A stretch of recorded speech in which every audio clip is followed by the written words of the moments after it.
Good morning बच्चों। आज मैं गिरजा कुमार माथुर का शीर्षक है छाया मत छूना पढ़ाने जा रही हूँ।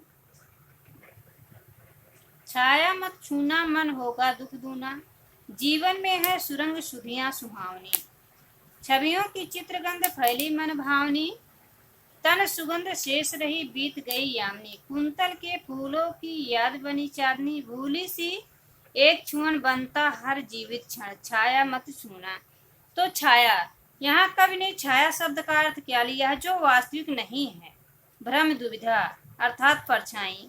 मत छूना, मत छूने का प्रयास करना, मन होगा दुख दूना।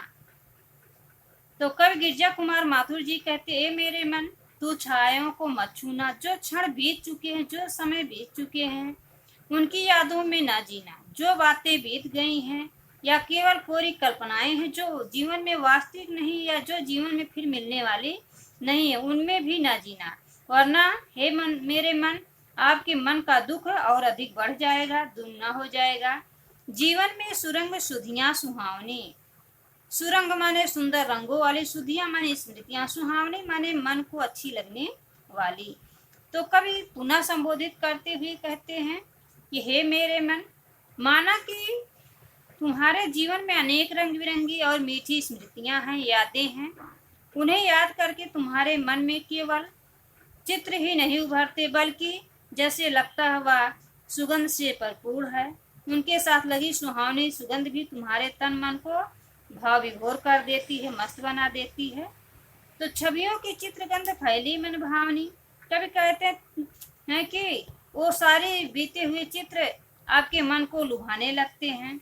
तो यहाँ कवि अपनी प्रेयसी की ओर संकेत करते हुए कहता है कि जीवन में जो सुंदर पल मैंने अपनी प्रेयसी के साथ बिताए हैं, अगर उन्हें मैं पुनः याद करता हूँ तो मेरा तन मन मस्त हो जाता है। लेकिन जैसे ये पल बीतता है, मैं सोचता हूँ कि यह मेरे जीवन में अब नहीं है, तो मेरे मन का दुख दूना हो जाता है। छवियों की चित्रगंध फैली मन भावनी, तन सुगंध शेष रही बीत गई यामनी। यामनी माने रात। तो कवि कहते हैं कि अपनी प्रिया की यादों में जीता है, उसके मन की सुगंध महसूस कर लेते हैं। इस प्रकार जैसे लगता है कि पुरानी मीठी यादों में पूरी रात बीत जाती है और रात सुखमय हो जाती है। जैसे लगता है कि तुम्हें चांदनी रात देखकर उसे अपने प्रेयसी की याद आती है। कुंतल के फूलों की याद बनी चांदनी। कुंतल माने लंबे काले बाल। तो जैसे लगता है कि वह चांदनी रात में ख्वाबों में खोया हुआ है। वह अपनी प्रेयसी के केसों में गूंथे हुए फूलों की याद में डूब गया है। उसे लगता है यह जीवन साकार हो रहा है। इस प्रकार कवि कहता है कि भूली सी एक छुअन बनता हर जीवित क्षण।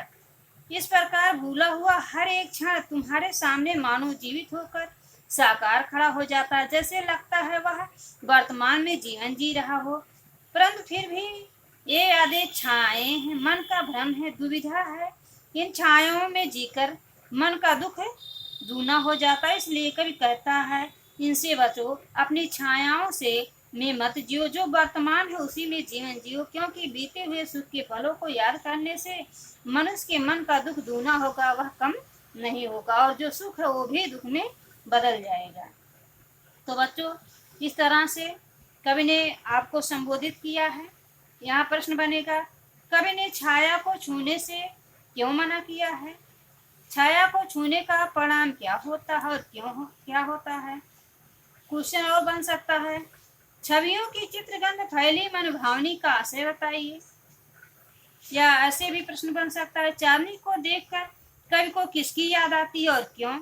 भूले से एक छुअन किस प्रकार जीवित क्षण बन जाता है? इस तरह से प्रश्न पूछे जाएंगे। आप इन सब प्रश्नों का अभ्यास करें। बच्चों, प्रस्तुत कविता में तत्सम शब्द से युक्त खड़ी बोली का प्रयोग किया गया है। छाया मत छूना, मन होगा दुख दूना में अनुप्रास अलंकार है। सुरंग सुधियां सुहावनी में सा वर्ण की आवृत्ति होने के कारण अनुप्रास अलंकार है। काव्यांश में लक्षणा शब्द की प्रधानता है। छाया शब्द यहाँ पुरानी मीठी यादों के लिए प्रयुक्त हुआ है।